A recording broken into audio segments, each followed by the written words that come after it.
be secure in what I felt that I should be able to do.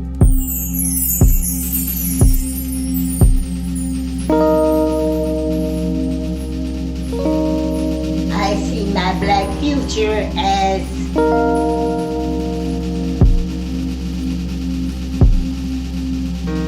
it's my spirituality.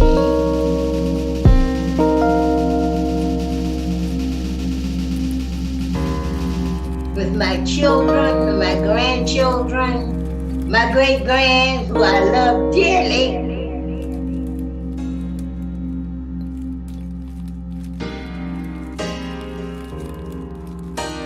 Really stayed in the dark a long time.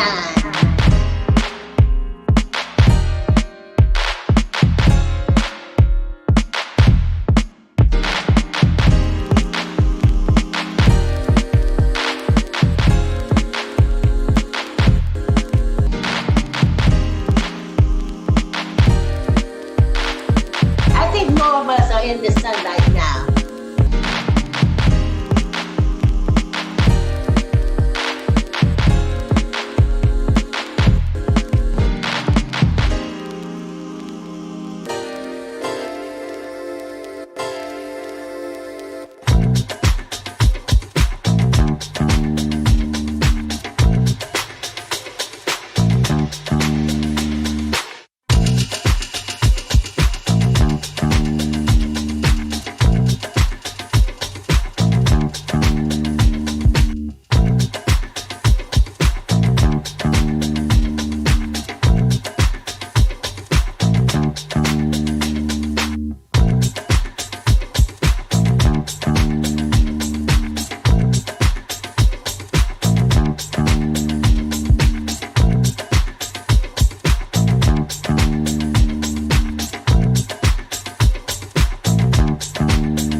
Hi everyone, my name is Richie Adamako. I'd like to welcome you to another La Mama Live series.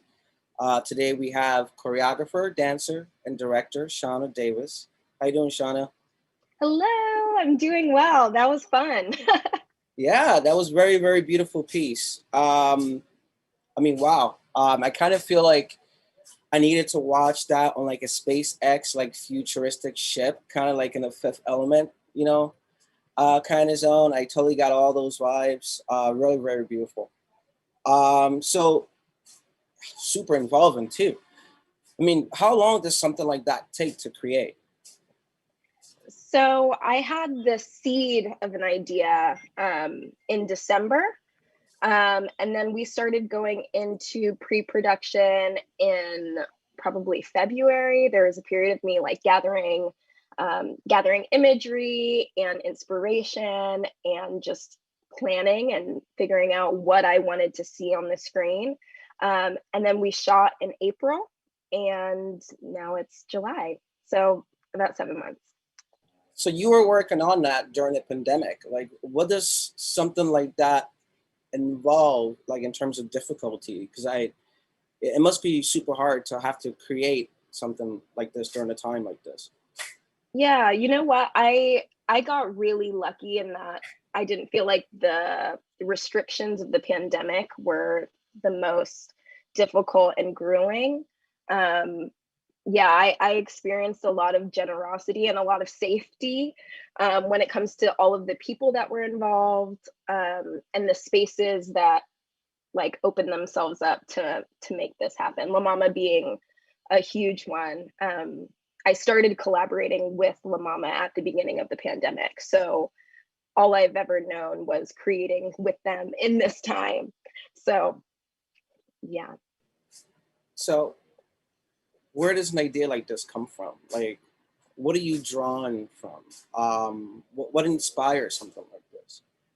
Yeah, so about a year ago, or a little over a year ago, um, I started this hair journey of growing my hair out. And it was at the rise of the Black Lives Matter protests and riots and things like that. And I was doing a bunch of different styles and thinking back on my history with my hair and the difficulties that have come with that. Um, and I just began thinking, wow, this is resilient. There are like whole universes in this. There's so much history and there's so much, like, there's so many worlds here. And after that, I was like, at first I thought about doing little miniatures of like civilizations, but then I thought, um, why not make it a universe and kind of dive into different worlds that I want to see portrayed? Um, yeah. It's pretty cool. I noticed that theme as well, like almost like borrowing from some of the tribes in like Sudan and like in Africa. But like what really stuck out to me was like just the different types of hair, and how that seemed to be part of the narrative. Um, like how long did it take to do that with With the planets on there? I think it took it maybe 2 hours, an hour and a half, but I had an awesome team of people around me. I met a hairstylist named Shatwaka Jackson, and my art director, Jarena DeMarco, kind of helped form and shape things that I couldn't see. And that was all your hair, like No, no, no, no, no, no. It was, yeah, we had rods of hair that we fashioned in this way. cool, Yeah. nice. And then like so with a background as a choreographer and a dancer, how does that narrative or story sort of change and form you're also directing? Because the way that this flows is very beautiful. um, I imagine there are focal points that you want to bring out because you're no longer just expressing through just the form, but now you're showing focal points. So how did you find that transition in this particular piece?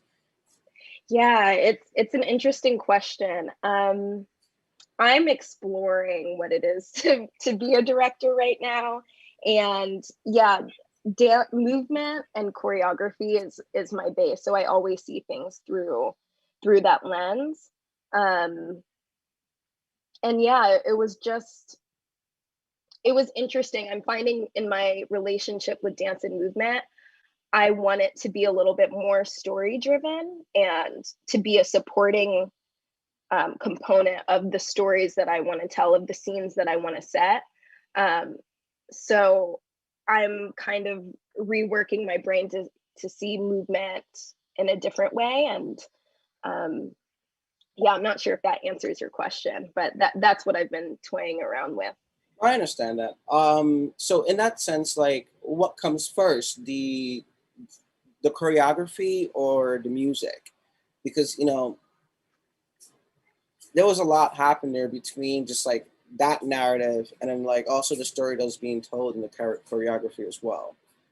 Yeah, I would say before both of those things, the idea, like it took a long time to flesh through exactly what I wanted. And with those ideas, with these worlds that I wanted to create, for example, in the flowerhead world, I wanted to see these like this earthy, but also really beautiful and really subtle like flowers on Black skin. And I had to think about, okay, who are these characters and why do they move in this way? And then similarly with the music. And I have to say again, the whole team involved really supported me, from the musicians to the dancers to the producer. My producer, Anna Bulbrook, helped me every step of the way to kind of fine tune how to make these ideas actuality. So how many people worked on this project? Oh man. You have to give a number roughly. I should count the credits. I would say like 35. Wow. Okay. Wow. No small feat. I would say 45. 45. Wow. Yeah. It was a production. Yeah, that's pretty cool. A new thing for me that I'm excited to have dipped my toe in. Nice. And like, so I mean, like in that sense, like I imagine the management in itself was probably like a handful as well. Would you say that having to work outside yourself and not asking with that many bodies changed the way that you had to approach this from inception? Yeah, I generally feel like everything in this process was new to me. Like, so I very quickly in the process had to put on many different hats and accept things as they came, and kind of be fluid within changes and with communication and all of that. Yeah. In the surveillance part, who was that lady? The older lady's voice. That was my grandma. Okay. Can you tell us a little bit more about that message and how that worked its way into that? Because that was a very pivotal sort of point in that whole segment. Absolutely. Well, in surveillance world, I have a soft spot for that section specifically, because in this world, I wanted to portray surveillance as not something that just criminalizes people, but something that humanizes us, humanizes Black folks. And you don't really get that in our reality right now. When we see surveillance, it's just criminalizing. And I decided to interview my grandmother, because she has perspective from being born in 1934 and in the segregated South. And I just wanted to, I don't know, bring to light what she saw and the changes that she feels are present, and the steps that we're taking forward as a society and as people. That was like very, very powerful. I felt that. it almost made everything sort of like elevated, you know, Oh, like. thank you. But along with that, I don't know what it was. Like there was a cue in her words, the experience in the words also changed the way I heard the music. Yeah. Like the instrument stuck out a little bit more. So it was really interesting to see how a voice breaking through all of that sort of like changed that flow. So that was Yeah. pretty cool. Thank you. So with that said, what's next for you? What's next? I had thought about this question before we signed in. We Before I got on the call.